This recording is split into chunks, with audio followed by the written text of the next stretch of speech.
Ladies and gentlemen, the next First Family of the United States of America.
Hello, Chicago.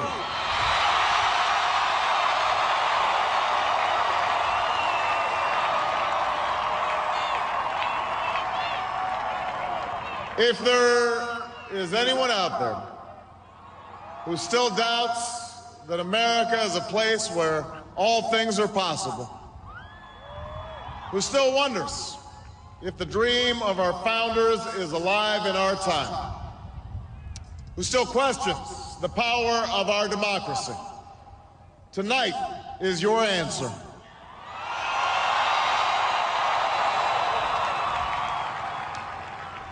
It's the answer told by lines that stretched around schools and churches in numbers this nation has never seen, by people who waited 3 hours and 4 hours, many for the first time in their lives, because they believed that this time must be different, that their voices could be that difference. It's the answer spoken by young and old, rich and poor, Democrat and Republican, black, white, Hispanic, Asian, Native American, gay, straight, disabled and not disabled, Americans who sent a message to the world that we have never been just a collection of individuals or a collection of red states and blue states. We are and always will be the United States of America.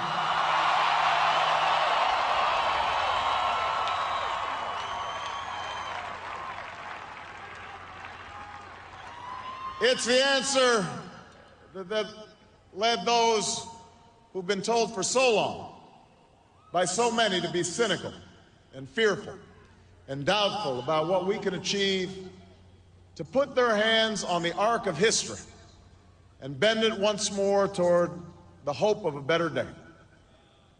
It's been a long time coming, but tonight, because of what we did on this day, in this election, at this defining moment, change has come to America.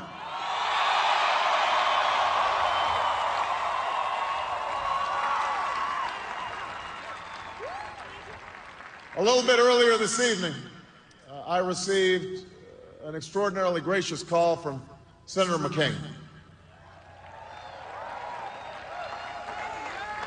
Senator McCain fought long and hard in this campaign, and he's fought even longer and harder for the country that he loves.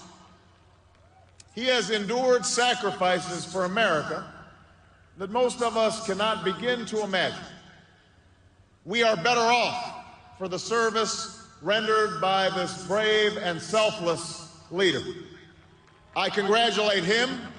I congratulate Governor Palin for all that they've achieved, and I look forward to working with them to renew this nation's promise in the months ahead.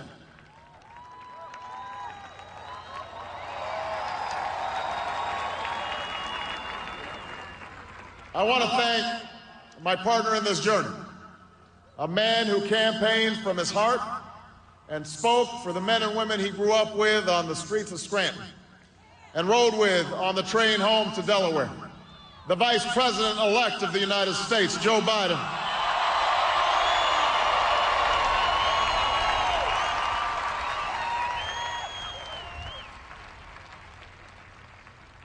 And I would not be standing here tonight without the unyielding support of my best friend for the last 16 years, the rock of our family, the love of my life, the nation's next First Lady, Michelle Obama.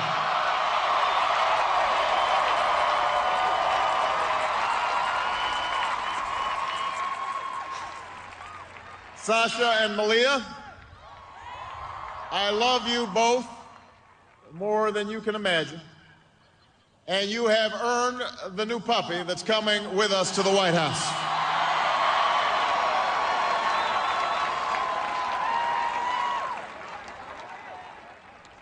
And while she's no longer with us, I know my grandmother's watching, along with the family that made me who I am.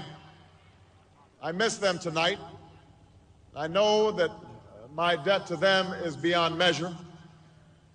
To my sister Maya, my sister Alma, all my other brothers and sisters, thank you so much for all the support that you've given me. I'm grateful to them.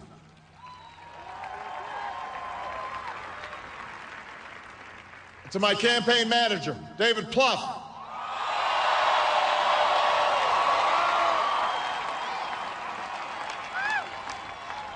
the unsung hero of this campaign, who built the best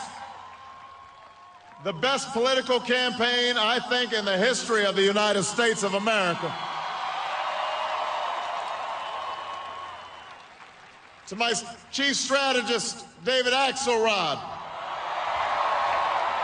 who's been a partner with me every step of the way.